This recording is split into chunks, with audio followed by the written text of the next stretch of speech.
여러분 안녕하세요. 썩차바로 이민재입니다.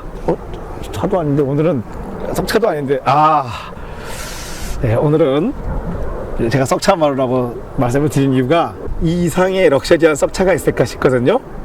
한번 보시죠. 자, 이렇게 보면 벌써 알아차려있어. 네. 근데 이건 오늘은 좀 그렇다. 원래 우리가 벤츠마루인데 썩 벤츠마루가 됐어요 지금은. W126, 그러니까 바디 코드가 W126 S클래스예요. 그냥 S클래스 하면 여러분 고급차의 대명사잖아요. W126는 1979년도, 그러니까 시장에 출시된 게 1979년도 말쯤에 출시돼서 1991년까지 무려 12년 동안 판매가 됐어요. 아마 제가 알기로 대량 생산 메이커 중에서 한 차종을 무려 12년간 판매한 경우는 이 차가 처음이 아닌가. 그러니까 이 이후로도 메르세데스 벤츠가 S클래스를 그렇게 긴 시간 팔아본 차종이 없거든요. 자, 이 W126는 우리나라에는 이제 이 메르세데스 ben츠가 80년대 말에 들어왔거든요. 그러니까 우리나라의 수입차가 정식 수입되기 시작한 게 80년대 말. 그때가 아마 88년, 86년, 87년 이때쯤 우리나라에 정식으로 이제 수입이 되기 시작했는데, 그렇기 때문에 우리에게는 이게 마치 굉장히 메르세데스 벤츠에서는 처음 나온 S클래스처럼 느껴지는데 사실은 아니에요. 메르세데스 벤츠는 이 이전에도 W116이라는 또 그 이전에는 더 오래된, 제 기억에 초등학교 때는 우리 동네 S클래스가 어떻게 생겼었냐면은 헤드라이트가 이렇게 세로로 끼워지고 여기가 그냥 자동차 색깔로 된 게 있었어요. 그것도 한번 찾아보시는데, 그만큼 메르세데스 벤츠는 고급차 대형 세단을 만드는 역사가 깊다는 거죠. 왜 제가 또 이렇게 얘기를 하겠어요? 왜냐하면 다른 회사의 독일 경쟁자들을 생각해 봐야 되잖아요. 7시리즈는 제 기억에 70년대쯤에 데뷔를 해요. 근데 그 당시에 데뷔한 7시리즈는 거의 존재는 하지만 이렇게 대형차에 되면서, 지금은 그래도 조금 7시리즈가 국내에서 고급차로서 자리를 잡았다가 최근에는 잘 안 보여요. 유피디님 최근에 7시리즈 시체 신형 보신 적 있으세요? 언젠가부터 7시리즈가 또 맥을 못 쓰고 있어. 그죠? 제가 생각할 때 7시리즈는 그 2000년, 2002년에 나왔던 그 크리스 뱅글이 디자인했던 7시리즈가 선풍적인 인기를 끌어서 그때 7시리즈가 한번 확 부활을 했는데 다 죽었어. 왜냐하면 그게 고장이 엄청 많아요.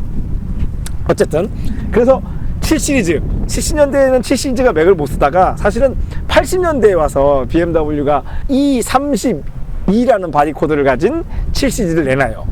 그래서 7시리즈가 그때부터 좀 나름 고급차의 반열에 들어갔거든요. 고급차를 만드는, 고급차, 사실 BMW는 솔직히 얘기할게, 3시리즈 잘 만드는 회사잖아. 근데 이때만 해도 메르세데스 벤츠는 대형차를 잘 만드는 회사였어요. 그러니까 대형차를 만드는 회사였지 작은 차가 없었어 아예 처음에는.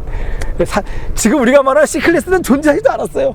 그 C클래스의 전신이 저희 리뷰도 있지만 1982년도에 시장에 출시된 W201 차 이름이, 그러니까 바디 코드는 W201이고 차 이름이 190E예요.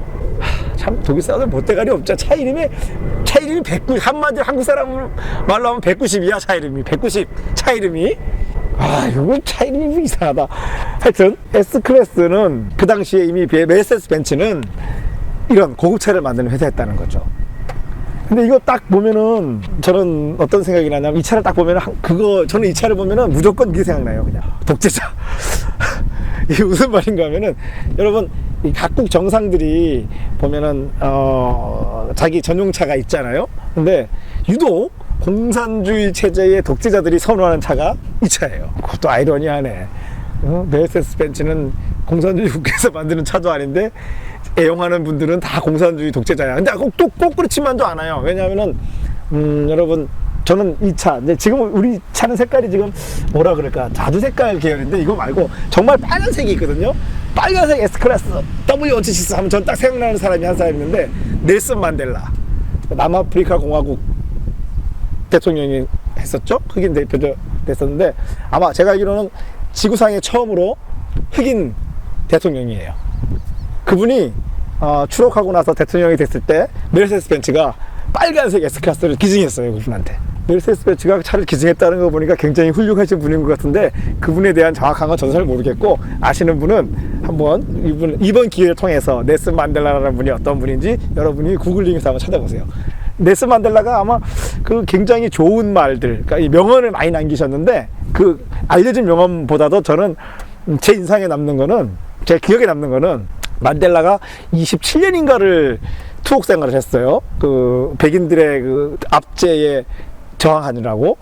근데 그분이 이제 투옥하다 나중에 이제 풀려나셔서 집에 오셨는데 그때 하신 말씀이, 야, 집에 왔더니 마누라 바가지가 깜빵에 있는 것보다 더 힘들다고 했어요. 여러분 공감하시나요? 내가 S클래스 얘기하다가 무슨 얘기를 하는 거지? 그런데 이제 이 차를 한번 살펴볼게요. 근데 모양은 차는 일단 어마어마하게 커요. 근데 그게 뭐 이 당시로 차로서는 크지만 요즘 차에 비하면 또 그렇게 크지도 않은데, 근데 모양이, 야, 이게 지금 여러분한테는 어떻게 보일지 모르겠지만 이 당시 메르세데스 벤츠는 이게 79년에 판매가 시작됐으니까 개발은 70년대 초반부터 했거든요. 근데 그 당시 목표가 좀 더 에어로다이나믹하고 좀 더 역동적이고 뭐 이런 좀 더 연료도 소비도 작고 이런 차를 만들려고 만들었다는 거죠. 지금 모습은, 겉모습은 물론 제가 항상 얘기하잖아요. 외모는 개인적인 취향에 따라서 워낙 그 취향에 따라서 호불호가 갈리는 거기 때문에 뭐 제가 개인적으로 이게 뭐 좋다 나쁘다 말할 수는 없습니다만 제 개인적으로는 굉장히 마음에 들어요. 어떤 면이 마음에 드냐면 막 뭐든지 큼직하잖아요. 큼직한 라디에이터 그릴, 큼직한 헤드라이트, 그리고 직선인 듯 곡선도 들어갔어요. 그러면서도 공기 저항도 굉장히 고려했어요. 보세요 여러분, 이 옛날 차가 와이퍼 날이 밑에 들어갔죠? 공기 저항을 고려해서 그렇게 만들었어요. 요즘도 안 그런 차도 많은데 이거 대단한데? 거기에다가 고급차의 대명사, 이 엄청난 크롬의 양들이 보이시나요? 이 차가 이제 사실 정비를 위해서 저희 집에 한 2주 동안 서 있었는데, 제가 집 앞에 차를 여러 종류의 차를 이렇게 세워놓는데 그 반응이 정말, 이 차를 세웠을 때의 반응은 대단했어요. 이 동네를 지나다니시는 그 어르신들은 다 한마디 하더라고요. 야, 이거 왜 이렇게 멋져? 이런 말들을 하시더라고요. 근데 솔직히 개인적으로는 멋지진 않아요. 그러니까 이 디자인이 뭐 세련되거나 뭐 조화롭거나 별로 그렇지는 않거든요. 독일인이 그렇잖아요. 뭐 좀 투박한, 저는 그냥 이 차는 멋이라면은 투박한 멋. 근데 투박한 게 멋있다는 게 좀 말이 이상하긴 한데, 아니 투박해요. 투박한데 그 은근 또 그래도 또 투박한 중에 그 멋은 좀 있어.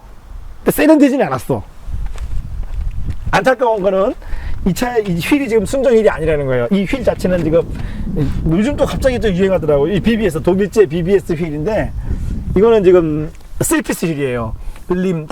단조된 림과 주조된 스포크를 이렇게 볼트를 이용해서 고정하는 방식으로 이 당시에 판매되던 휠 중에서는 아마 제 기억에는 가장 최고급 휠이 아니었나 라고 생각해요. 그래서 순정으로는 아니고 순정 휠에 비해서 근데 지금 옵셋이 굉장히 작아서 많이 튀어나와 있어요. 이거 이제 저희 영상 보면은 제가 우리 이론 영상에 잘못된 휠 튜닝에 대한 영상이 있는데 그 잘못된 휠 튜닝의 전형이에요 지금 이게. 개인적으로는 차의 주행 성능을 망치는 아주 해로운 튜닝이에요. 휠 자체는 이게 굉장히 비싸고 최고급 휠인 건 틀림없는데 차의 주행 성능을 망쳤단 말이죠. 그럼 이거는 미용을 위해서, 멋을 위해서, 외형적인 멋을 위해서 내형적인 성능을 포기한 건데 그 점은 몹시 유감스럽습니다. 엔진룸을 한번 살펴볼까요? 이 차는 보네트 여기가 이렇게 힘들었어요. 그 W126는 사실 국내에는 가장 많이 판매된 게 300SEL이라고 직렬 6기통 3000cc 엔진인데 이 차는 W126 중에서도 플래그십이에요. 560SEL이에요. 차 이름이. 배기량이 정확히 5600cc는 아닌데 뭐 5500cc 정도 되는데 하여튼 차 이름을 560SEL이라고 지었고 엔진은 V8. 자 보세요. V8 SOHC. 그러니까 보세요. 캠이 하나밖에 없다 보니까 실린더 헤드가 얼마나 얇은지 보이세요? 이게 어떻게 보면 되게 막 빈약해 보일 수도 있는데 그렇지 않아요. 간결해요. 이 엔진은 이 차에서 개발된 게 아니고 71년 정도? 예, 이 차보다도 한 또 20년 전에 개발된 엔진인데 그것을 뭐 개량을 해서 이 차까지, 그러니까 이 차를까지, 요 차까지만 써요. 요 다음 모델부터는 쓰지 않아요. 출력은 뭐 나라마다 버전마다 조금씩 다른데 이 차는 지금 뭐 총매가 달려있는 버전이기 때문에 260에서 270마력 정도 나오고 있어요. 5600cc로 270마력 밖에 안 난다고. 예, 하여튼 상관없어요. 고급차는 어차피 고회전할 거 아니니까. 근데 놀라운 게 있어요. 이 엔진이 이런 겉모습이나 출력만 보면 안 돼요. 이 엔진이 놀라운 게 뭐냐면 무려 알루미늄 블럭. 놀랍죠? 왜냐하면 제가 이렇게 제가 하는 말 한마디 한마디에는 의미가 있어요. 이 알루미늄 블럭이 지금은 뭐 현대차도 그렇고 전 세계 모든 차가 당연하게 받아들이지만 이 알루미늄 블럭이 우리 국내차에 이렇게 도입된 게 20년도 안 됐거든요. 근데 이 사람들 우리보다 또 20년 이전에 알루미늄 블럭을 썼다는 거죠. 거기에다가 원래는 여기 지금 체인 구동 방식, 내가 말을 해버렸네. 캠 구동 방식이 체인 방식인데 원래 이 엔진 처음 나왔을 때는 싱글 체인을 썼었어요. 근데 싱글 체인이 어느 정도 시간이 되면 끊어지는 문제가 발생해서 듀얼 체인으로 바뀌었습니다. 그리고 여기는 지금 커버가 씌워져서 그런데 이게 뭐냐면은 짜잔, 이게 바로 우리가 말로만 듣던 점화 디스트리뷰터예요. 그러니까 이게 뭐 폭발 순서가 뭐 1호 4제 그렇게 나가잖아요. 그거를 여기서부터 뭐가 돌아가면서 그 순서대로 폭발을 따다다다다다 해주는 거예요. 분배시켜 주는 거예요. 점화를, 불꽃을 분배시켜 주는 겁니다. 요즘 차에서는 볼 수 없습니다, 여러분. 네, 요즘 차는 디스트리뷰터가 없어요. 요즘 차들은 디스트리뷰터가 없고 그냥 실린더 하나마다 점화 코일이 하나씩 배정돼서 개별 점화를 하고 있어요. 근데 재밌는 거, 우리 자동차 용어 중에 우리도 모르게 일본어가 많이 침투해 있잖아요. 이거 현장에서 뭐라고 부르는 줄 아세요? 비우다. 예, 현장에 계신 분들은 그냥 무조건 비우다라 불러요. 그거 왜 그렇게 했어요? 디스트리뷰터를 제가 볼 때는 일본인들이 발음이 너무 기니까 디스트리뷰터의 마지막에 뷰터만 그러니까 뷰터가 발음이 안 돼. 그러니까 일본어로 뷰터를 쓸 수가 없잖아요. 그냥 비우터라고, 비우인데 터가 트발음이 없어 일본에. 그러니까 비우다가 됐겠죠. 발음도 없으면 비우다. 잘못된 거는 고쳐야 되는데, 아무리 우리가 그래도 그거를 당연하게 받아들여도 디스트리뷰터라는 엄연한 용어가 있음에도 불구하고 차라리 아까 제가 말한 대로 점화 분배기라는 말도 있잖아요. 그런 말이 있어요. 있는데도 굳이 우리가 그런 잘못된, 심지어는 엉터리 뜻 말을 할 수는 없잖아요. 이 차는 1990년식인데 자, 차를 좀 아시는 또는 뭐 정비를 하시는 분들이 이 차를 보면 누구나 이구동성으로 하는 말이 있어요. 아니, 캬브레터네? 캬브레터 엔진이네? 뭐 캬브레터라는 건 이제 연료를 공급해주는 방식이잖아요. 차에다가 연료를 뿌려주는 방식인데 땡, 틀렸어요. 이거는 캬브레터가 아닙니다. 이게 무슨 말인가 하면은 이렇게 냄비처럼 생긴, 소뚜껑처럼 생긴 에어클리너가 있다고 전부 캬브레터가 아니에요. 이 밑에는 에어플로미터, 기계식으로 된 공기가 지나가는 걸 이렇게 감지하는 이렇게 기계식으로 된 에어플로미터, 지나가는 공기에 따라서 이 플랩이 움직여요. 그 에어플로미터와 연료를 분배해주는 연료 분배기가 또 있어요. 이게 무슨 방식인가 하면 KE 제트로닉이라는 방식인데, 이게 70년대에는 고급차들이 누구나 다 썼었어요. 그런데 이게 80년대에 들어오면서 BMW 같은 경우는 76년쯤에 그냥 버렸어. 이 방식 안 써. 똑같아. 그리고 모트로닉을 썼는데 메르세데스 벤츠는 이걸 90년대 초반까지 썼어요. 그러니까 이게 얼마나 이 차 만드는 방식이 고전적인 방식을 고수하는 회사냐는 말이죠. 변속기는 이 당시로서는 가장 최신인 4단 자동 변속기입니다. 퓨즈 박스인데 이거 좋다. 이게 제가 왜 얘기하냐면, 저는 알지만 여러분 잘 모를 것 같아서, 세상에 이제 자, 이런 휴지 보신 분, 자동차 휴지, 나는 이게 여기 있는지 알지만 이 당시만 해도 90년대 초반까지 메르세데스 벤츠는 이렇게 생긴 퓨즈를 사용했어요.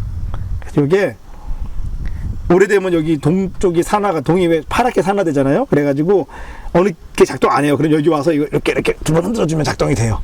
그 산화된 막을 없애줘야 되기 때문에, 제거해줘야 되기 때문에. 예, 세상에 퓨즈가 이렇게 생기다니. 이 진공 라인들 보이세요? 이 차는 이 뭐 도어 락, 언락이나 헤드라이트 높낮이 조절을 전부 진공으로 하게 돼 있어가지고 진공 계통이 굉장히 복잡해요. 그 이외에 여기 보이시는 이 특수하게 생긴 릴레이들, 아까 여기도 보셨지만은 릴레이들이 이 당시 메르세데스 벤츠는 우리 왜 릴레이 그러면 다 다른 회사랑 되게 공유하잖아요. BMW는 그런 식이거든요. 메르세데스 벤츠는 이따 말해도 아니었어요. 릴레이를 자기네 것만 써. 더럽게 비싸. 진짜 더럽게 비싸요. 뭐 연료 펌프 릴레이가 한 50만 원씩 가요 지금도. 내가 말하고도 진짜 말도 안 된다고 생각해. 여기 이제 요것도 나왔다. 벌써 이 당시에 이게 워시액 통 리저버 통인데, 워시액 리저버 통에 엔진 냉각수가 데워져 가지고 들어오는 히터관이 있어요. 그래서 워시액이 어떠한 기온, 아무리 혹한에 가더라도 얼지 않게 항상 따뜻하게 데워져요. 근데 이러면은 좀 빨리 없어지는 거 아닌가? 너무 데워져서. 색깔은 원래부터 이 색깔인가 봐요. 안에 보이세요? 이거는 도대체 어떤 사람이 이런 차를 살까? 지금 여기 보이시면 이 플라스틱으로 된 주름관들이 지금 쌩쌩한 거 보이시죠? 전부 교환한 거죠. 라디에이터도 지금 새 거네요. 자, 네. 앞쪽 서스펜션은 무려 WC1이에요. 여러분 생각해 보세요. 근데 더 재미난 거는 이 전작, 이건 지금 79년에 데뷔했잖아요. 70년도에 데뷔한 W116조차도 WC1이었어요. 근데 조금 달라요. 뭐 어퍼암이 A암은 아니고, 어퍼암이 보시면은 이 뒤에서 이렇게 나오는 방식이에요. 뒤에서 나오고, 저쪽에 이제 어퍼암이 보이시나요? 여기 어퍼암이 여기 있고, 활대, 특이하게 활대, 우리 스테빌라이저가 여기 있어요. 우와, 이 뭐 지금까지 우리가 보던 차들하고는 설계가 완전 달라요. 뒷서스펜션이, 저는 이 차에서 가장 마음에 들지 않는 부분이 뒷서스펜션이에요. 자, 어디 그런지 볼까요? 이게 왜 제가 이런 말을 하냐면, 뒷서스펜션은 세미 트레일링 링크라고 서브프레임이 있고 로암이 하나예요. 이렇게 두 군데서 연결돼가지고 이렇게 로암이 나오는 방식인데, 이게 이 당시로서는 굉장히, 그래도 뭐 독립형 서스펜션이니까, 좌우 독립 서스펜션이라는 점에서는 뭐 칭찬할 만한데, 이게 애매한 게, 이 차는 79년도에 데뷔하잖아요. 자, 이게 79년도에 출시가 된 S인데, 고작 3년 후에 출시되는 이 회사의 W201, 190E는 5링크 멀티링크예요. 이게 무슨 얘기인가 하면, 이거하고는 비교도 되지 않을 정도로 이 회사의 가장 막내가 가장 진보되고 가장 정교한 뒷서스펜션을 가지고 태어났다는 거예요. 그 서스펜션이 결국은 W124에도 쓰이고, 우리 체어맨이 그냥 그거예요. 그리고 그 이후로도 모든 메르세데스 벤츠들이 쭉 사용을 해왔거든요. 그러다가 지금은 이제 뭐 거기서 또 재질도 개량이 되고 뭐 항상도 약간 개량이 됐는데, 어쨌거나 지금은 모든 고급차가 그 방식을 쓰고 있어요. 심지어는 BMW조차도 그 방식을 쓰고 있고, 현대 제네시스도 그 방식을 쓰고 있어요. 그런데 안타깝게도 이 고급차의 대명사가 3년 일찍 나오는 바람에 그거를 못 썼어. 이걸 한 3년 늦게 나왔으면 얘도 썼을 텐데, 그거 좀 안타까운 점이긴 한데, 어떻게 보면 또 이게 메르세데스 벤츠만의 방식인 것 같기도 해요. BMW는 새로운 기술이 나오면 비싼 차에다가 먼저 써봐요. 그러다가 이것을 원가를 점점 줄여서 작은 차에까지 투입한단 말이죠. 근데 메르세데스 벤츠는 제가 볼 때 그게 아닌 것 같아. 새로 좋아 보이는데, 일단 싼 차에다 한번 넣어서 확인을 해봐. 확실하게 검증이 된 다음에야 고급차로 쓴다는 거죠. 이게 사람 성격인데, 저는 메르세데스 벤츠하고 비슷한 성격을 가지고 있어요. 그렇잖아요. 덜컥 썼다가. 그래서 또 BMW 7 시리즈, 아까 잠깐 처음 얘기했지만 왜 자꾸 길에서 안 볼까 생각해보면은, 그런 이유 때문에 고장이 너무 많은 차가 돼요. 새로운 기술이 들어가가지고 지금까지 차들에서는 경험하지 못했던 새로운 고장 증상을 보게 되거든.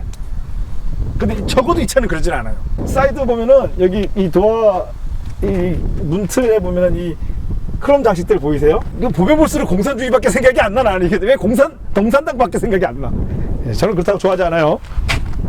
뒷모습은 전형적인 독일차. 그냥 뭐라 그럴까, 특별하게 멋을 부리지 않고, 그냥 정말 말 그대로 테일램프가 뒷차에게 나의 의사를 표현하는 데 적극적으로 사용되는 용도로 만들어진 테일램프. 근데 이게 좀 나이 드신 분들은 이거 어디서 좀 본 듯한 기분도 있을 거야. 로얄 시리즈. 옛날 로얄, 우리나라에 판매됐던 로얄 시리즈가 여러분 제가 언젠가도 캐딜락 ATS 편에서인가 얘기했지만 그게 독일 오펠사의 오펠 레코드거든요. 뭐 오펠 레코드, 나중에는 오펠 세나타 뭐 하여튼 시리즈가 있어요. 걔들이 이거랑 비슷한 걸 썼거든요. 그래서 이게 보면 너무 비슷해. 그래서 우리는 이걸 보면, 저는 이 뒤를 보면 자꾸 로얄 사롱이 생각나요. 옛날 대우차가 생각나요. 근데 그거랑 거의 똑같아요. 근데 이제 여기서도 오해하면 안 돼요. 그렇다고 그러면은 메르세데스 벤츠가 고급차라서 오펠이 따라했냐? 아니, 오펠이 먼저야. 이거는 진짜 벤츠가 오펠을 따라했어. 트렁크도 보시면은 여기 크롬 라인부터, 자, 트렁크는 이렇게 뭐 역시 트렁크는 뒤에서 눌러서 이런 거잖아요. 네, 이게 고급차라 가지고 트렁크는 뭐, 근데 요즘 차에 비하면 트렁크가 그렇게 크진 않네.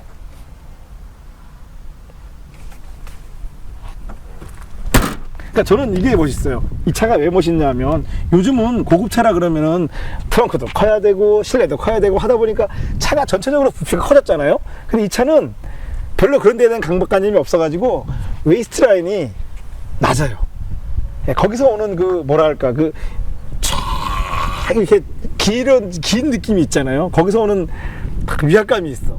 내가 근데 이거는 내가 운전을 하면 안 되는데, 그죠?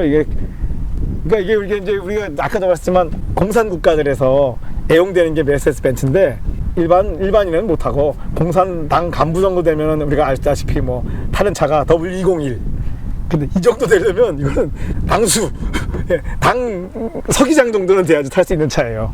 근데 서기장이 운전을 하지는 않잖아. 실내 한번 볼까요? 일단 도어 레버조차도, 자, 이거 제가 가장 선호하는 방식 중에 하나를 했죠. 당기는 방식. 근데 이 느낌이 굉장히 좋아요. 지금 조작 느낌이 굉장히 좋아요. 자, 별거 아닌 것 같은데 도어락 메커니즘 한번 찍어주세요. 이런 차 보신 적 있나요? 얘들은 뭘 해도 그냥 다르구나. 자, 실내는 뭐 고급차답게 일단 우드로 발랐어요. 발랐어요. 근데 여기는 그래도 굉장히 소심한데? 내 생각에 이거 영국차 같았으면은 저 끝까지 우드했을 것 같은데 독일인은 여기까지밖에 안 했어. 여러분, 그리고 이 시트 조정하는 스위치가 여기 붙어 있는데 이거 지금은 그러고 보니까 현대차들도 이거 쓰잖아요. 근데 이게 벤츠 특허였어요. 그래서 이게 벤츠 특허가 풀리기 전까지는 아무도 못 쓰다가 이게 특허가 2000년도 90년대 후반인가 풀렸는데 그때부터 다른 회사들도 이거를 쓰기 시작했죠. 그만큼 이거는 벤츠로서는 이 당시로서는 상징적인 시트 조절 위치였어요. 자, 사이드 브레이크. 네, 역시 고급차는 발로 작동하는 파킹이지. 그 다음에 라이트 레버. 네, 라이트 조절 레버. 전 이거 메르세데스 벤츠 하면 이게 정말 대표적인 거라고 생각해요. 예, 라이트 조절기의 조정 느낌이 아주 기분 좋아요. 안개등은 이렇게, 뒤에 안개등, 앞에 안개등, 안개등 끄는 스위치. 이건 파킹은 이제 깨구리 주차할 때 쓰는 거죠. 자, 계기판은 늘 말했지만 W124, W201 다 같이 쓰는 방식의, 예, 아날로그 방식 계기판인데 정말 뭐랄까 정말 그 새 차가 정말 딱 보면 내가 메르세데스 벤츠를 타고 있구나라고 느낄 수 있는 똑같은 방식이에요. 오, 놀랍지 않아요? 근데 이 당시에 에어백이 있어. 근데 그렇게 놀라시지 않아요. 에어백은 옵션이었을 거예요. 근데 놀라운 거는 메르세데스 벤츠가 다른 회사랑 다른 점은 뭐냐, 이런 거. 안전에 관한 어떤 법률이 정해지기 전에 스스로 이런 걸 했다는 거예요. 이것뿐만 아니라 ABS조차도 메르세데스 벤츠는 표준 장착이었어요. 어느 순간부터. 그거 얼마 안 됐거든요. 그러니까 안전을 위해서는 이런 장비들을, 안전을 위한 장비들을 표준으로 선택했다는 거. 네, 센터 페시아는 보이실지 모르겠는데 굉장히 고급차 느낌이 들어요. 근데 이런 부분들은 굉장히 또 옛날차 느낌도 있네. 환기구가 굉장히 옛날, 나 어렸을 때 타던 뭐 포니, 브리사 이런 데서 보던 거랑 거의 일맥상통하는 이 벤트 구멍이 있는데, 문제는 개별적으로 다 닫고 여닫을 수 있어요. 근데 나 그러고 보니까 이상한 게, 이 공조기는 지금 이 차에 장착되어 있는 이 공조 조절 장치는 북미형 스타일이에요. 이게 유럽형은 이렇지 않아요. 좌우 온도 조절기가 달려 있는데 이건 좀 의외네요. 이 차가 그러면 뭐야? 미국형인가? 근데 이게 차가 나이가 오래되다 보니까 이 중간중간 수리하는 과정에서 부품들이 막 이것저것 섞여가지고 계기판을 봐서는 북미형이 아닌데 왜 이거는 북미형이고, 하여튼 뭐 그래요. 시트는, 자, 놀라운 거. 시트 자체에 쿠션이 있어요. 이 차만 그런 게 아니죠. W124도 그랬었죠. 뒷좌석을 오늘은 제대로 된 위치로. 네, 원래 이거 내가 문 여는 거 아닌데. 야, 오. 아니 놀라운 거는 무려 뒷시트에도 그러니까 이제 옛날에는 이 서스펜션 기술이 별로 좋지 않아서 승차감이 생각보다 그렇게 좋지 않으니까 시트에다 달아버렸어. 그럼 이제 뒤에 딱 앉으셔서 정책을 하겠죠. 천장이 생각보다 안 내요. 아니 나는 앉은 키가 작은데도 이 정도인데 그러면 앉은 키가 독일인들은 키가 굉장히 크던데 그 사람들은 이거 어떻게 타지? 다 타겠지. 시트는 여기 지금 창문에는 창문 조절 스위치, 뭐 앞 시트를 조절할 수 있는 스위치도 있고 뒷시트 등받이 조절 스위치도 있어요. 근데 시트 가죽의 질은 역시 최고급차야. 이거는 근데 W124하고도 또 급이 달라요. 지금 가죽은. 근데 이제 근데도 독일차 치고는 사실 이게 최고급 가죽은 맞는데 이 부분은 영국차를 못 당해. 그러니까 이게 제규어나 롤스로이스가 이 당시에 또 이거보다는 실내는 조금 더 화려하거든요. 근데 또 그 차들은 주행 성능이 또 독일차를 못 따라와.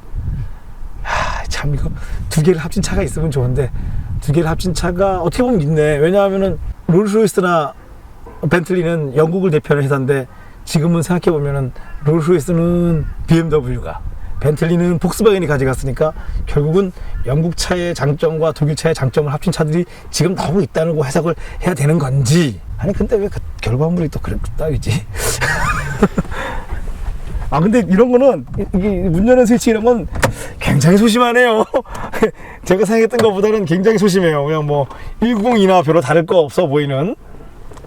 그러니까 이 당시만 해도 도어 트림에 큰 멋을 안 냈죠. 그냥 사실 독일차가 멋은 진짜 없다. 이거 아무리 생각해도 멋있다고 평가해 주기는 조금 어려워요. 자, 그러면 좀 살펴보고 한번 주행을 가보도록 하겠습니다.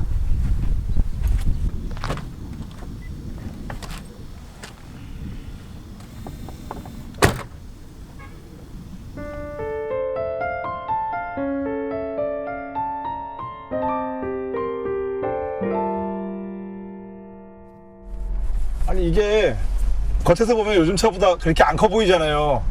근데 보네트가 길어서 그런지 커. 막상 문제를 보면은 생각보다 많이 길어요. 예, 진짜 요즘 차랑은 너무 다른 게 브레이크 페달 어떻게 다른가 하면요, 이만큼이 와 지금 막 옆에서 차가 튀어나왔는데 이만큼이 정말 그냥 쑥 들어가요. 그리고 그 들어간 다음에 작동을 하거든요. 브레이크가 안 듣지는 않아. 근데 그 푹 꺼지는 느낌 때문에 왠지 브레이크가 잘 안 듣는 것 같은 그 불안함이 있거든요. 근데 이게 이 차만 그랬던 게 아니고 우리 옛날 대우차 있잖아요. 대우 로얄 뭐 사롱 로얄 프린스가 이랬어요. 이게 우리 브레이크가 이렇게 칼같이 탁 예민해진 게 얼마 안 됐어요. 그게 지금 생각해보면 언제부터인가 하면은 90년도쯤 그 소나타 나왔잖아요. 네네. 예, 그 소나타. 그 다음에 뭐 엑셀, 90년식 엑셀. 그때쯤부터 이렇게 진공 배력 장치가 커져가지고 브레이크가 이렇게 탁 발만 대면 잘 쓰는데 이거는 그거랑은 좀 반대예요. 페달을 좀 깊숙이 밟아줘야 뭐 제동력 자체가 떨어지진 않아요.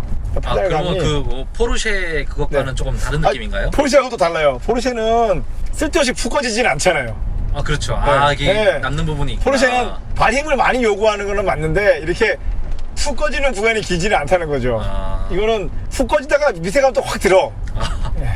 뭐 가감 조절이 그렇다고 뭐 이게 포르쉐처럼 잘 되고 그런 건 또 아니에요.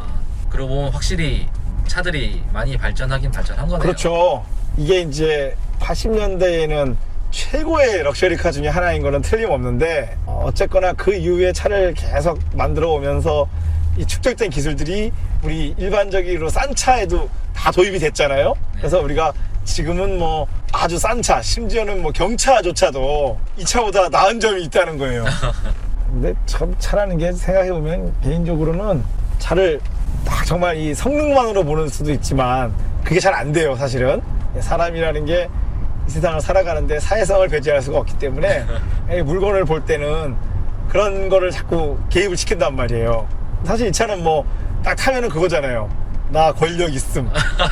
나 돈도 많고 권력 있음. 그냥 그런 상징물이라는 거지. 그렇죠. 그런 측면에서 이게 뭐 대단한 물건이지, 사실 메커니즘이나 이런 걸로 봐서 요즘 차에 비해서는 형편없죠. 이제는 이 당시로서는 꽤 좋은 연비라고 했는데 지금 봐서는 개떡같아. 아니 8기통 5600cc가 웬 말이에요. 근데 그래도 이 당시에 일반적인 차들 뭐 이게 지금 90년식이라고 하지만 사실 79년도에 데뷔했잖아요. 네. 그러면 80년대 초반의 고급차들하고 비교를 해보면 비교가 안 되지. 왜냐하면 80년대에 우리나라에서는 이제 뭐 고급차라 그래봐야 포드 그라나다, 그러니까 현대자동차가 들여온 거거든요. 포드 그라나다, 기아에서는 뭐 푸조 604, 피아트 132 이런 게 나올 텐데 그거하고 이거를 비교할 수는 없잖아요. 너무 비교가 안 되잖아 이거는. 근데 또 피아트 얘기가 나와서 말인데, 피아트는 공산권에서 쓰는 차가, 공산권이 선호하는 차가 벤츠만 있는 게 아니거든요. 피아트도 마찬가지예요.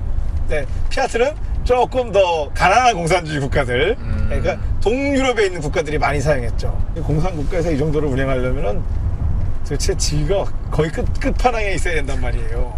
저희가 그 당시에 이제 지위를 조금 누려보는 거네요. 그 기분을, 아니 그 당시에 그 당 간부의 운전기사의 느낌을 느껴보는 거지. 운전기사가 그렇네요. 당 간부의 느낌을 느끼지 못해요. 네. 4단 기계식 변속기잖아요. 네. 이걸 가지고 이 차가 최고속이 거의 250이 나거든요. 그 넓은 최고속을 커버하려다 보니까 변속이 좀처럼 이루어지지 않아요. 생각보다 상당히 많이 나오네요. 최고속이요. 그렇죠. 근데 이게 뭐 실제 나올지 안 나올지는 모르겠지만 이론적으로는 나온다고 돼 있어요. 그리고 560이니까 나와야겠죠? 예를 들어서 이거 힘이 약한 모델들이 있거든요. 이거는 지금 힘이 굉장히 제일 센 모델이니까 당연히 250이 나와야 될 거라고 생각해요. 그리고 또 이제 제일 센 모델 치고 네. 안에서 그렇게까지 느껴지지는 않아요, 또. 그렇죠. 네. 그러니까 벤츠가 이런 식이에요. 예, 힘이 세도 힘세게 안 느껴져. 네. 이건 정말 BMW하고 완전히 극과 극에 있는 특성이에요. BMW는 뭐 한 200마력짜리만 타도 막 한마디로 말하면 막 초삭초삭거린다. 나 힘세, 나 힘세. 이러는데 이거는 260마력인데 뭐 제가 뭐 힘이 있나요? 그런 느낌이죠. 엔진음은 지금 이게 8기통 SOCC잖아요. 8기통음이 굉장히 매끄러워요. 심지어는 엔진 자체의 폭발음보다도 이게 이제 이 당시는 엔진 워터펌프 끝에 기계식 팬이 달렸거든요. 냉각 팬. 보세요. 팬 소리가 더 많이 나. 팬 소리가 나요. 네, 이게 이 차만 그런 게 아니에요. 우리도 다 이랬어요. 옛날 로얄 시리즈도 다 이랬어요, 원래. 그러다가 어느 순간 이 기계식, 심지어 BMW도 이랬어요. 기계식 팬이 다 없어지고 다 전동식 팬으로 바뀌었거든요. 그래서 이 소리가 사라진 거지. 그건 뭐 엔진 매끄러운 정도는 굉장해요, 지금. 8기통도 지금 엔진 매끄러운 정도는 지금 우리가 운전하면서도 앞에서도 엔진 내 매끄러운 건 더 이상 흠잡을 수가 없을 정도거든요. 그런데 이제 이게 이 당시에 80년대에 BMW가, 사실 BMW는 약간 후발주자잖아요. 그렇죠. 네, 그래서 벤츠가 8기통 하고 있을 때 BMW가 12기통 만들어 버렸어. 그래서 벤츠가 그것 때문에 빈정상해가지고 이 다음 모델 W140엔 벤츠도 12기통을 만들어요. 저는 개인적으로는 12기통 엔진 별로 좋아하지 않아요. 네, 너무 크고 너무 무거워서. 뭐 얼마나 더 매끄럽겠다고. 정비성도 많이 떨어지잖아요. 몹시 떨어지죠. 네. BMW 우리가 12기통 얘기를 했으니까 안 할 수가 없는데 80년대에 아우디는 그럼 어땠을까? 그거는 고급차를 아예 만들지도 않는 회사였어요. 정말 썰렁한 회사였는데 80년대에 84년인가쯤에 아우디가 8기통 럭셔리 세단을 만들어요. 이름이 아우디 V8 콰트로라는 차예요. 그때부터 이미 콰트로를. 그럼요. 콰트로를 그때부터 썼죠. 제가 자기들 트레이드 마크로 썼지. 근데 아우디 V8 콰트로라는 차를 만들어서 S클래스와 7시리즈에 대항하려 했는데 그게 시장에서 엄청 안 팔려가지고 한 3년인가 4년 팔다가 접었어요. 못 팔았네요. 문 닫았다니까요. 근데 그때 아우디는 또 뭐 했냐? DOCC를 했어요. V8 DOCC. 그러니까 보세요. 메르세데스 벤츠가 계속 공격을 받잖아요. 얘는 지금 V8의 SOCC인데 아우디는 V8의 DOCC를 만들어. BMW는 SOCC인데 12기통을 만들어. 그래서 이 벤츠가 이 후속 모델 W140은 12기통에 DLCC를 만들어. 아, 합쳐버렸네요. 할 수 있는 거 다 해버렸어. 네, 다 했네요. 그 W140도 저희들이 리뷰한 게 있습니다, 여러분. 근데 저는 개인적으로 W140보다 W126가 더 멋있어요. 물론 메커니즘은 그쪽이 더 신형인데 네. 일단 외형의 멋이 이게 더 클래식하다. 그러니까 그건 좀 애매해. 140은 이건 뭐 클래식한 것도 아니고 세련된 것도 아니고 참 애매하거든요. 이게 저는 예전부터 그랬어요. 이 W126이 더 클래식화의 반열에 오를 거다. 항상 그걸 주장했는데 지금 이미 조금 굉장히 값이 올랐어요. 이것도 지금 타봐도 그렇잖아요. 뭐 그렇게 나쁘지 않아요. 아, 예, 나쁘지 않아요. 아, 그리고 외관이 정말로 멋있어요. 아 그래요? 네. 네, 많은 사람들이 지금 그 얘기를 했어요. 네. 아, 그 앞유리가 이렇게 거의 많이 서 있잖아요, 요즘 차보다. 네네. 그게 정말 옛날 차들의 매력 중에 하나예요. 이게 사실 충돌 안정도는 좋지 않은데 이게 앞쪽 시야는 굉장히 도움이 되거든요. 아니 이거 왜 이 후상형이라고 그러죠. 이게 우리가 백미러라고 일반적으로 말하는데 이게 왜 두 개지? 하나는 후방 차량들을 보게 돼 있고 하나는 뒷좌석에 계신 분의 얼굴을 딱 비추게 해놨어요. 그래서 그러니까 기사가 여기 뒤에 계신 분이랑 서로 이렇게 얼굴을 마주 보면서 의사소통을 하라는 뜻으로 이렇게 만들었는데 이거 와 나 살다가 이런 거 처음 봤는데. 저도 처음 봤습니다. 그리고 더 놀라운 거는 지금 여기 뒷유리 있잖아요. 네. 뒷유리에 열선이 안 보여. 아, 뒷유리 열선이요? 그냥 맨유리 같아요 지금. 자 그래가지고 봤더니 열선이 되게 조그맣게 촘촘하게 돼 있더라고. 와, 열선이 진짜 안 보여요. 그죠? 그냥 네. 봐서는 그냥 이게 어떻게 이게 열선유리라고 생각을 하겠어요. 와. 그냥 맨유리가 있는 것 같은데 야 이거 요즘 차들도 이거 안 하는 건데 신경을 많이 썼네요. 비쌌잖아요 그 당시에. 제 기억에는 국내 연예인 중에서 이 차를 탔던 사람으로 내가 기억나는 사람이 가수 조용필. 이걸 탄다 그랬어요 그 당시에. 그 당시에 이거 얼드보드에 탄 차인지 알겠죠? 그러니까요. 어마어마한데요. 차가 타보니까 신경을 많이 썼네요. 이 바디 강성도 옛날 차에 지금 굉장히 크잖아요. 네네. 그럼에도 불구하고 바디 강성 상당해요 지금. 출렁거리지도 않아. 맞아요. 출렁거리지 않아요. 이거 네. 너무 좋은 것 같아요. 지금 이거 타보면은 일체감이 있어. 네. 차가 이렇게 큰 대형 차인데 일체감이 있어요. 아 이래야지 그 벤츠 이러면은 왜 악당들이 타는 차잖아. 사실 영화에서는 이래 악당들이 이거 타고 막 달릴 수 있잖아요. 네. 동시대 그 미국 차들하고는 수준 차이가 너무 많이 나서 그러니까 미국 사람들이 80년대 이 메르세데스 벤츠에 열광할 수밖에 없었다는 거죠. 부자들이 이거를 마구 살 수밖에 없었네요. 네. 이 당시에 미국 차에 비하면 큰 것도 아닌데 이 당시에 미국 차들은 엄청났잖아요 크기가. 미국 차는 지금도 큰 것 같습니다. 아 지금 미국 차 지금 다 쪼그러졌어요. 이제 작은 차들도 많이 만들죠. 그렇죠. 네. 이 차도 사실은 70년대 초반에 석유 파동이 있었거든요. 석유 파동의 여파로 연비를 추구한 거예요. 그래서 이 밑에 뭐 380 SEL, 뭐 450 SEL 더 배기량이 작은 차도 있었어요. 심지어 이거 참 우리나라에는 없지만 이게 디젤이 많아요. 유럽에는 이미 유럽은 대형 세단에도 디젤이 다 있었어요. 지금 생각하기에는 세단의 디젤이 굉장히 안 어울린다고 아직도 생각은 들거든요.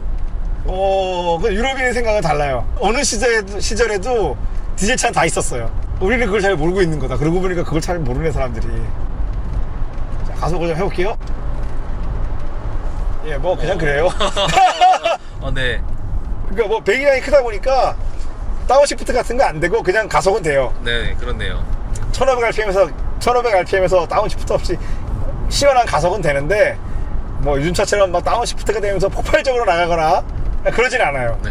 근데 이게 맞는 거 아닌가? 이 뒤에 그렇죠. 예, 누가 태고 다니는 차로서는 이게 맞죠. 당수가 계신다면 그렇죠. 큰일 나죠. 근데 여기다가 지금도 이런데 뭐 방탄 유리하고 이렇게 방탄 처리까지 하고 나면은 어이구야. 힘이 좀 부족할 것 같아. 많이 무거워지거든요. 한 거의 1톤이 무거워지거든요. 그래서 기통수를 늘릴 수밖에 없었을 것 같네요. 배기량도 늘려야 되고. 네, 배기량도 늘리고. 저는 이제 솔직히 일상용으로 C클래스를 타고 마찬가지죠? 네, 저도 예, 저는 C클래스입니다. 204를 타죠, W. 네네. 근데 나 솔직히 얘기할게. 나 C클래스가 더 좋은 것 같아. 이거 사실 저도 그렇습니다. 그러니까 이게 뭐 내가 공산당 당수가 아닌데 이런 거 타가 될 이유가 없네요. 왜냐하면은 이런 기분이 들어, 이런 느낌이 들어요. C클래스는 사람 따라 다르게 느낄 수 있어요. 어떤 사람은 뭐 C클래스가 그냥 저렴하게 만든 메르세데스 벤츠라고 생각할 수도 있는 거고, 또 뭐 이런 S클래스는 정말 이게 진짜 럭셔리한 벤츠다 라고도 말할 수 있는 것 같은데, 제 생각은 반대예요. 제 생각으로는 C클래스는 메르세데스가 축적된 기술들을 동원해서 만드는 작고 제대로 만들어진 차라는 느낌이 들고, 이렇게 큰 차들은 사실 운동 성능이나 바디 강성 측면에서 커서 좋을 게 없거든요. 어떤 사회적 지위를 가진 사람들을 위해서 외형적으로 위험이 있어 보이게 그쵸. 억지로 만든 차 같은 느낌이 있어요. 과시하기 위한 차. 네, 뭐 그걸 과시라고 하긴 좀 과시라고 그렇긴 하긴 좀 한데, 그럴까요? 왜냐하면 또 그런 어떤 행사, 공식 의전 행사에 또 쓴다는 의미에서는 좀 그런 의미도 있는데, 하여튼 그런 정도에는 맞는 것 같은데, 또 한편으로 생각해보면은 나는 이런 생각도 들어요. 뭐 우리가 사실 최근 들어서 뭐 옛날부터 뭐 공산주의도 그랬고 요즘도 마찬가지지만 우리가 평등을 주장하잖아요. 근데 이게 너무 말이 안 되는 것 같아. 누구는 당에서 높은 지위를 가지고 있다는 이유로 이렇게 크고 비효율적인 차를 타고 다니고, 그러면 일반인은, 그러면 고작 공산당 국가에서 일반인은 뭐 트라반트나 피아트 같은 차를 타고 다닌단 말이죠. 이게 좀 사회적으로 이게 말이 되나 싶은, 저는 그런 어이없는 느낌이 좀 들거든요. 그런데도 뭐 그러면 그러면 뭐 국가원수가 그러면 경차 타고 다니면 좋겠냐 뭐 이렇게 생각할 수 있는데, 그건 또 왜 안 되지? 그건 왜 안 될 이유가 없다고 생각되거든요. 평등에 대해서는 사람들의 시선이 많이 다르기 때문에. 네, 저는 좀 그래서 네. 그 점은 좀 납득하기가 어렵더라고요. 근데 이 메르세데스 벤츠 하면은 우리가 언제, 이게 사실 지금은 우리가 S클래스라고 지금 말을 했잖아요. 그런데 이게 이 당시에 이 차가 갖는 포지션은 현재 마이바흐 포지션보다 더해요. 더 고급차예요. 지금은 이제 마이바흐가 원래 따로 있었잖아요. 네, 그렇죠. 그런데 그걸 갖다가 지금은 그냥 S클래스에서 실내외에 조금 치장을 바꿔놓고 마이바흐라고 지금 벤츠가 팔고 있단 말이죠. 현 세대의 W222 세대의 마이바흐보다도 이 차가 그 당시엔 더 고급차였거든요. 근데 이때는 마이바흐는 이름을 안 썼잖아 또. 그렇죠. 마이바흐는 다른 회사였어요 원래. 그걸 메르세데스 벤츠가 흡수했을 때는 마이바흐가 군수용품을 주로 만들던 회사였어요. 그래서 알고 계신지 모르겠는데 2차 세계대전, 나는 어릴 때 여기 왜 플라모델로 막 이렇게 조립하는 거 해서 기억나거든요. 그 독일제 전차 중에 뭐 펜저 이런 전차가 있어요. 네네. 독일 2차 세계대전 때 독일이 애용하던 전차가 있거든요. 그 전차 엔진을 공급하는 회사가 마이바흐야. 그 회사를 인수했거든요, 이 메르세데스 벤츠가. 그러니까 결국은 왜 상용 엔진 같은 거를 만들고 있어요, 군수품이나. 그러면 메르세데스 벤츠가 진짜 별거 다 한다. 근데 뭐 사실 메르세데스 벤츠가 2차 세계대전 때는 또 저거 썼잖아요. 히틀러 전용차도 쓰고 했잖아요. 근데 그걸 뭐 나쁘다 할 수는 없는 건데, 마이바흐에는 그런 이력이 있는데 그걸 우리가 또 모르고. 이게 자동차 회사들은 항상 군수 물품이랑 연관이 돼요. 당연하지. 전쟁에 차 없이 어떻게 전쟁을 해. 네, 근데 이제 보면은 너무 독일 차들이 복잡하게 만들다 보니까 정비성이 떨어져서 전쟁에서 좀 어려움이 있지 않았을까라는 생각이 들어요. 어떻게 보면은 고성능보다도 좀 고장이 없이 단순하게 만들어야 되는데, 지금도 보면 그래도 메르세데스 벤츠는 아니야. 근데 또 최신 메르세데스 벤츠는 정비하기 또 나빠졌더라고요. 이때만 해도 정비성이 그렇게 나쁘지 않았거든요. 그래서 뭐 그런 말도 하잖아. 사람들이 뭐 독일차는 뭐 외계인을 고문해서 만들었느니 이런 말들을 하시는데, 저는 조금 공감하기 힘들어요. 여기 앞 패널이 생각보다 굉장히 앞으로 나가가지고 이 앞에 넓네요 지금 이 차가. 네, 시원해요. 앞좌석조차도 시원해요 지금. 네, 좌석도 시원하고 시야도 시원하고. 맞아요. 이 당시에 나온 차들이 대부분 좀 이런 느낌을 있었던 것 같아요. A필러가 이제 많이 서 있으니까. 네. 예. 이때만 해도 정말 아우디는 메르세데스 벤츠에 비교도 할 수 없는 회사였는데, 아우디가 많이 컸다 그래도. 제가 감독님께 들은 말은 결국에는 최고의 성공은 아우디라고 들었습니다. 이게 뭐 네. 뜻은 뭐 좀 다르지만 뭐 네네. 좋은 차를 만든다는 뜻보다는 네네. 굉장히 회사가 규모가 커지고 차도 굉장히 고급져지고, 그렇죠? 그리고 이미지도 좋아졌잖아요. 왜 아우디가 그렇죠. 우리 이제 굉장히 고급스러운 이미지도 있잖아요. 그렇죠. 성공했잖아요. 그러면은 네네, 성공한 고급차가 되고 싶었는데 네네. 나름대로 고급차가 됐죠. 근데 그래도 아직은 어려운 게, 생각해보면 국가 정상이 아우디 타는 경우 본 적은 잘 없는 것 같은데. 잘 있긴 있겠죠, 어느 나라에는. 예. 있을 수 있겠죠. 예, 잘 없어요. 네. BMW는 가끔 있었는데. 네.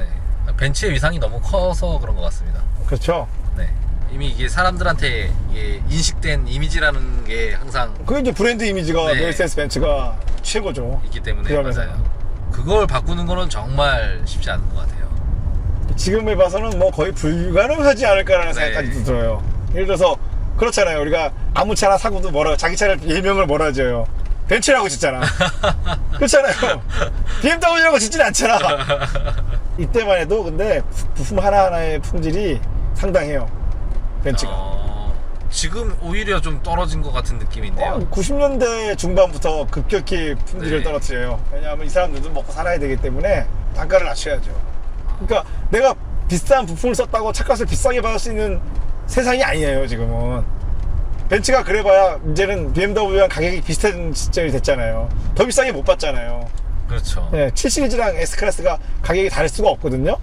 그러다 보니까 가격을 비싸게 못 받으면 단가를 낮춰야지 뭐. 아니, 그런 게 이제 세대별로 차를 봐보면은 많이 느껴지더라고요. 이미 감독님 차랑 제 차만 해도 제 차가 더 신형차인데도 안에 이제 내장재나 여러 가지 품질을 보면은 아니 오래된 차가 훨씬 더 고급지거든요. 그러니까 이제 새로운 기술은 많이 들어갔는데 네, 그렇죠. 기술적으로 기술적으로야 뭐 네. 새로운 기술이 더 돈이 들지 않으니까 더 갔는데 재질이나 부품 품질은 자꾸 떨어지고 있다는 건데 맞아요. 저도 그게 굉장히 유감이에요. 왜냐하면은 그러다 보니까 클래식카가 매니아들이 있는 거예요. 네. 예, 그렇잖아요. 클래식카가 그냥 단순히 오래됐다는 이유만으로 이렇게 인기 있을 수가 없거든요. 최신차를 타던 사람이 아무것도 모르고 어떻게 하다가 이런 클래식카를 한번 딱 봤는데 와 이게 자기가 생각했던 것보다 좋아. 뭐 재질 같은 게. 그렇죠. 그러니까 이렇게 이런 차들을 계속 수리해서 타시는 분들이 가치도 안 떨어지잖아요. 그렇죠. 거기다가 남아있는 개체수가 작아. 그러면 가치는 더 올라가겠죠. 결국은 그래서 이렇게 되는 것이 아닌가 라는 생각이 들어요. 그래서 기술이 발전하고 우리가 뭐 공산품을 만들어내는 어떤 그 여건도 좋아졌잖아요. 네네. 그럼에도 불구하고 우리가 공산품의 그 수준이 질이 올라갔냐 라고 물어본다면 그렇게 말하기 어렵다는 거죠. 예를 들어서 이런 거죠. 이 당시에 S클래스를 타시던 분이 지금 S클래스를 타면 와 정말 세상이 좋아진 만큼 좋아졌냐 라고 말을 할 수 있냐는 거죠. 저는 반대잖아요. S클래스 타보면 아 이게 무슨 S클래스야, 이건 뭐 플라스틱에다가 온갖 치장만 했을 뿐이지 근본적으로 나아진 게 뭐야 라고는 의문이 들기도 하거든요. 와, 지금 이 가죽 의자의 가죽 시트의 가죽 예. 질이 예. 와, 이것이 어디서도 볼 수 없는 만큼의 그렇죠. 가죽 예, 질이거든요. 이게 이제 E 클래스 W124하고도 또 완전히 차원이 달라요. 와, 이건 정말 가죽이에요. 가죽 질이 진짜 장난이 아닙니다. 그죠? 진짜. 그러니까 지금 이 차가 1990년식이면 지금 30년 넘은 거잖아요? 네네. 근데도 지금 가죽이 멀쩡하잖아요. 우리 10년도 안 된 BMW들. 네. 가죽 시트 다 뜯어진 거 네, 알고 다 계시죠? 뜯어집니다. 그 인조 가죽들이 내가 다 뜯어지고 뜯어져서 밑에 보면 뭐가 있어요? 실밥이 나와. 네, 맞습니다. 아니, 가죽 시트한테 왜 실밥이 나와? 바닥에서. 인조 가죽이잖아. 말이 좋아, 인조 가죽이지. 비닐이죠. 그렇죠, 비닐이죠. 예. 우드로 된 이 장식들도 네. 예전에 이제 저희 집에 있었던 이제 그 가구들 예, 예.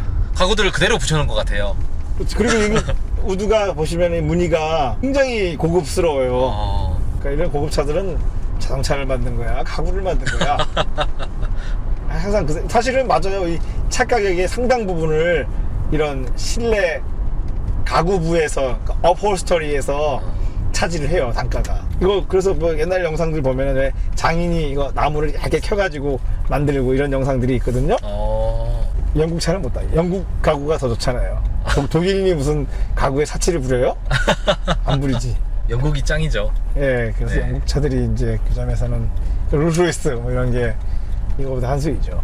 그러면 그때 당시 영국과 지금 벤츠와 비교할 수 있는 브랜드는 어느 정도 될까요? 롤스로이스. 아, 롤스로이스인가요? 예, 사실 롤스로이스가 더 벤틀리, 더 고급 브랜드죠. 제규어. 제규어가 이 당시에 이미 XJ가 있었고, 제규어는 이 당시에 12기통 엔진이 있었어요.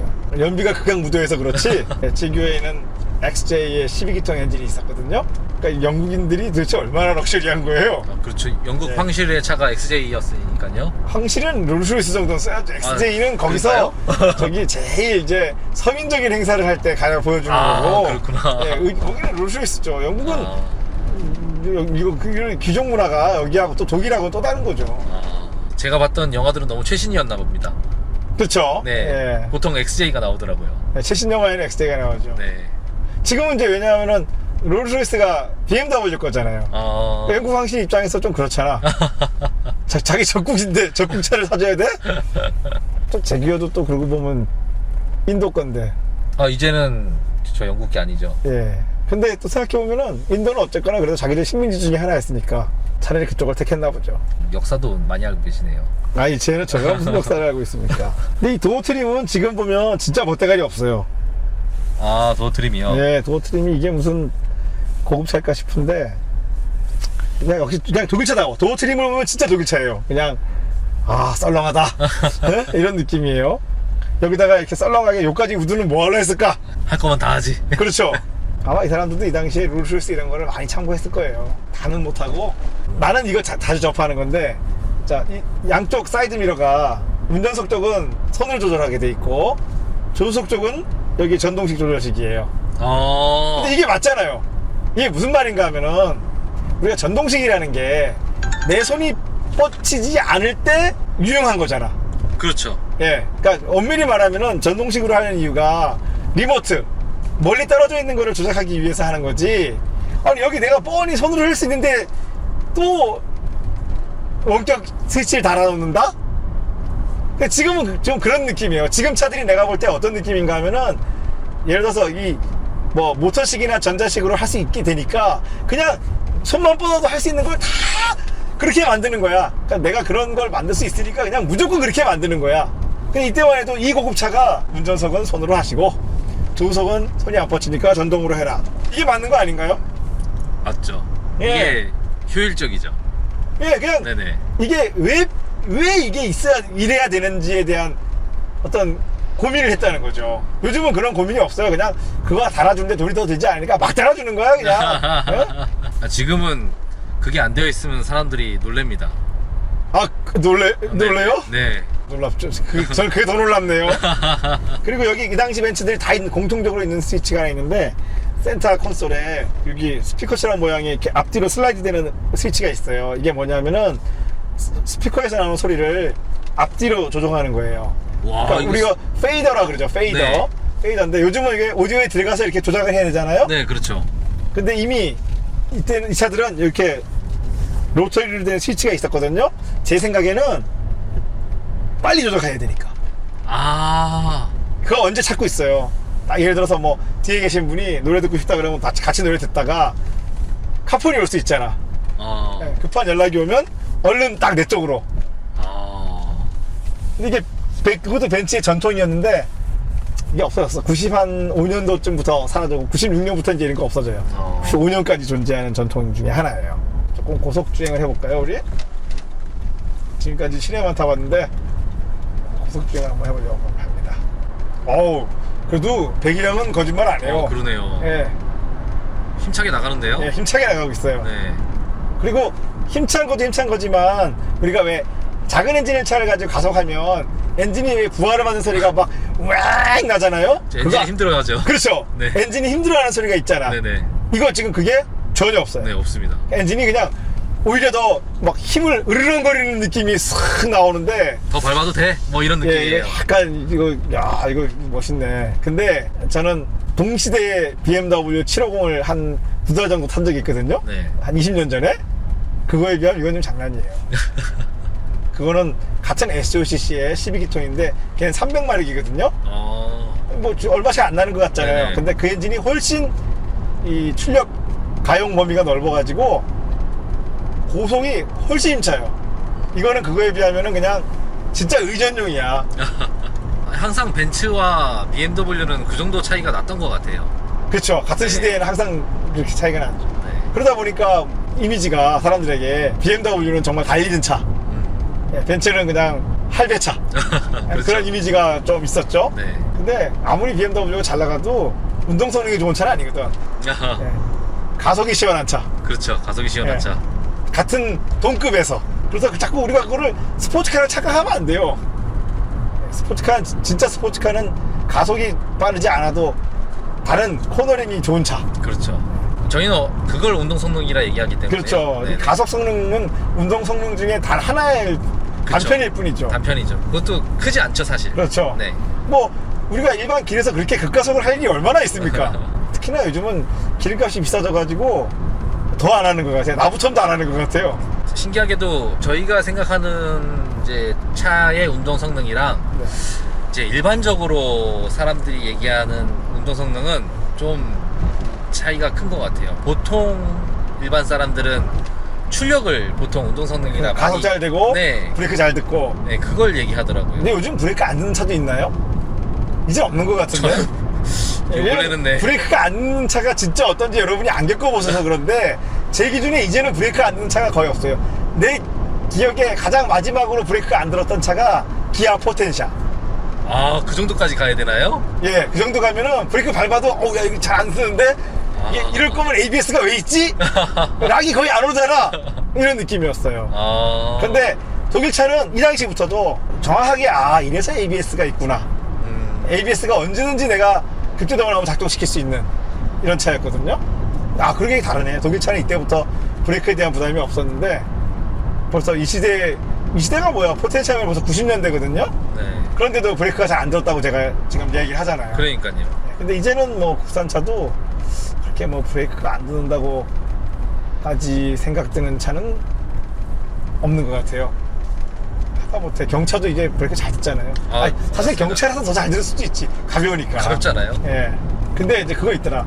그랜저 소나타 같은 거 타보면은 아직 조금 불안감이 있어요. 이제 차는 무거운 것에 비해 그렇죠. 조금 부족한가 보네요. 예.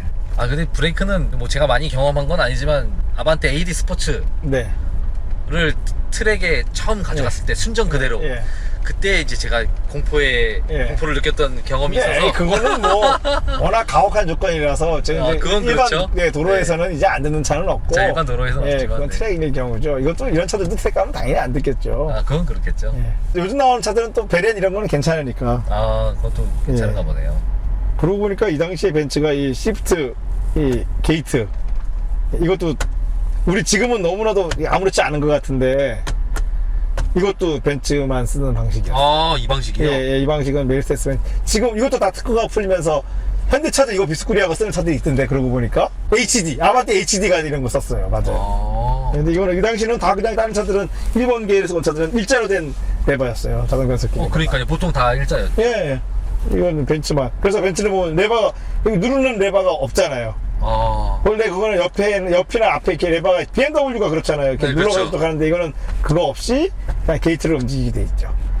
제기어는 말 그대로 J 게이트가 있었고. 맞아요. 제2가 예. 있었죠. 벤츠는 계단식 게이트.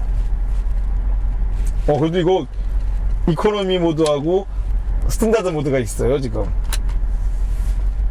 근데 이거 진공식으로 작동하는데 별 의미 없습니다, 여러분. 그렇군요. 근데 우리가 이거를 탐으로서 느낄 수 있는 게 예전에 이런 고급차들이 있었기 때문에 이때 사용하던 많은 기술들이 지금 일반적인 차에 적용이 되었고 우리가 일반적인 비교적 이 저가형 차들조차도 이제는 이런 이때 적용된 고급 기술들, 그러니까 이 고급 기술이 제가 말하는 이런 눈에 보이는 이런 걸 얘기하는 게 아니죠. 네, 그런 고급 기술들을 지금 우리 일반인들도 누릴 수가 있다는 거죠. 그거에 우리가 감사해야 되는 거죠. 그런 점에서 본다면 이 차는 자동차 역사에서 어떤 큰 의미가 있죠. 이런 차가 존재했다는 걸 알면은 우리가 이제 그런 역사적인 이해를 할 수 있잖아요. 네네. 근데 개인적으로는 꼭 내가 이런 역사적인 과정에 있었던 이런 변화를 내가 꼭 소유해야 될 필요는 없을 것 같아. 왜냐하면 이거를 유지하고 보수하는 거는 또 다른 얘기잖아요. 맞아요. 얼마나 혹독하겠어요. 이 30년이 지난 차의 부품을 수급해 가면서 정비를 한다는 게. 지금 이 차도 발전기가 망가져서 왔어요. 네. 제가 이제 발전기를 지금 교환했어요. 근데 발전기가 구해지나요? 이 30대는? 아주 쉽게 구해져요. 예, 전혀 뭐 정품부터 애프터마켓 부품까지 정말 너무 쉽게 구해져요. 이게 이래서 또 명차구나. 그러고 보니까 명차가 많네요.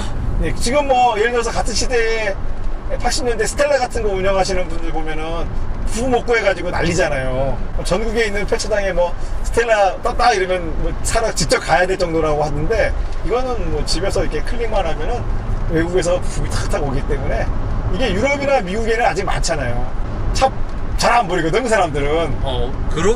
그런 게 진짜 좀 명차라는 느낌이 좀 드네요. 그렇죠? 네. 또 그런 경우에 있어서 자동차 문화가 좀 다르긴 달라요. 문화적으로. 그거보다도 더 심한 데가 제가 알기로는 호주 옆에 그 뭐죠? 뉴질랜드. 뉴질랜드. 거기 자동차 회사가 없잖아요, 뉴질랜드는. 네네. 그러다 보니까 그 나라에 계신 분들은 차를 악착같이 고쳐서 쓴대요. 차가 굉장히 희귀하고 껍데기는 쭈글쭈글해도 불로만 감은 차라는 거야, 거기서는. 네, 하체 잡소리는 좀 있어요. 아까 보면 수리가 굉장히 많이 됐거든요. 하체 링클이 교환이 많이 됐음에도 불구하고 네, 역시나 완벽하지는 않죠. 근데 뭐 그렇죠. 아주 큰 턱에서만 소리가 나네요. 그렇네요. 근데 댐퍼는 안 죽었어요. 댐퍼는 지금 살아있고. 댐퍼가 죽었으면 그 승차감이 많이 출렁거려서 못 다녀요. 저하됐을 것 같습니다. 그래도 이 30년 된 차를 이승차감으로 탈 수 있다는 것 자체가 대단한 것 같네요. 그러니까 이제 그만큼 이제 차주인들이 통장 많이 이제 털어먹었지.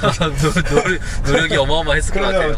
통장도 통장이지만은 진짜 시간적인 투자는 또 얼마나 크겠어요. 맞아요. 시간과 그 돈. 이게 뭐 아무데나 간다고 다 고쳐주는 물건도 아니고. 그렇죠. 그 정도 열정과 노력이 있어야만 탈 수 있는데 제가 얘기했잖아요. 제 인생의 열정을 내가 꼭 여기다가 보여야 할까라는 의구심은 들어요. 저로서는. 근데 그럴 바에는 저는 그래요. 이렇게 희귀한 차를 탈 바에는 나는 스포츠카를 타야 된다고 생각하거든요. 차라는 게 어차피 달리는 물건이잖아. 그렇죠. 그러면 정말 달리기 위한 차가 진짜 차가 아니냐 라는 거예요. 이거는 내가 뭐 뒤에 이렇게 뭐 의전을 할 일도 별로 없고 일상용으로는 편한 차를 타는데 그때는 작은 벤츠도 좋잖아요. 그렇죠. 작은 벤츠도 좋은 게 아니라 작은 벤츠가 더 좋을 수도 있는데 네. 이거 위험하다. 위험하다. 네. 하여튼 그래요. 네네. 내가 왜 이 불편하게 이 큰 차를 끌고 다녀야 하는지 항상 의구심이 듭니다. 저는 이 모든 일에 너무 의심이 많은 게 탈입니다. 그냥 넘어가도 될 것 같은데 그게 잘 안 돼요. 그러다 보니까 좀 많은 오명을 더 받아요. 뭐 너무 까칠하다 뭐 이런 오명을 좀 쓰긴 하는데 제가 그 일부러 남한테 까칠하게 구진 않아요. 그냥 제 스스로 그런 의심을 갖는 거지. 아까 제가 이거 KZ론이라는 분석이 장착하고 있다 했잖아요. 네, 맞아요. 자, 냉간이 되게 좋았죠. 지금 열 받고 나니까 어때요, 차가? 소리가 나요. 엔진이 후달거리고 있어요. 네. 예. 달달달달달달달. 이게 연료 분배기가 지금 뭔가 문제가 있어요. 그래서 이거를 열간에 온전하게 맞추면 냉간에 문제가 생기고 냉간에 온전하게 맞추면 열간에 문제가. 이 KZ로닉이 이래서 역같다 그러는 거예요, 제가. 그렇군요. 그래서 제가 이 KZ로닉이 4기통일 때도 정말 짜증나거든요. 4기통일 때도 4개가 밸런스가 맞추기 힘들어요. 6기통이 되면 이젠 굉장히 힘들거든. 8기통이 되면 머리에 지진이 날 정도야. 지금 이게 그 상태인 거예요. 그런데 신기한 거는 또 운행은 돼. 왜냐하면은 연료량이 조금씩 안 맞아도 큰 문제가 생기지 않거든요. 하지만 지금 이 차는 8개의 기통이 다 완벽한 연소 상태를 이루지 못하고 있다는 뜻이에요. 어느 한두 개의 기통이 너무 희박하거나 어디에도 너무 농후하거나 이런 식으로 지금 차가 운행이 되고 있어요. 그래서 여러분이 몰라서 그렇지 지금 타고 있는 우리가 지금 인젝터가 각 실린더마다 달려 있잖아요. 모트로닉은 다른 점이 그거예요. 각 기통마다의 연소 상태를 나름대로 체크하고 있어요.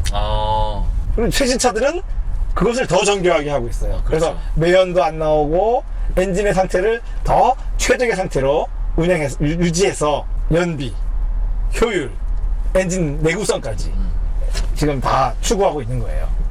근데 이게 이 KZ로닉은 사실은 반기계식이고 반전자식이에요. 근데 이거 왜 했냐? 나름대로 아까 제가 반전자라고 그랬잖아요.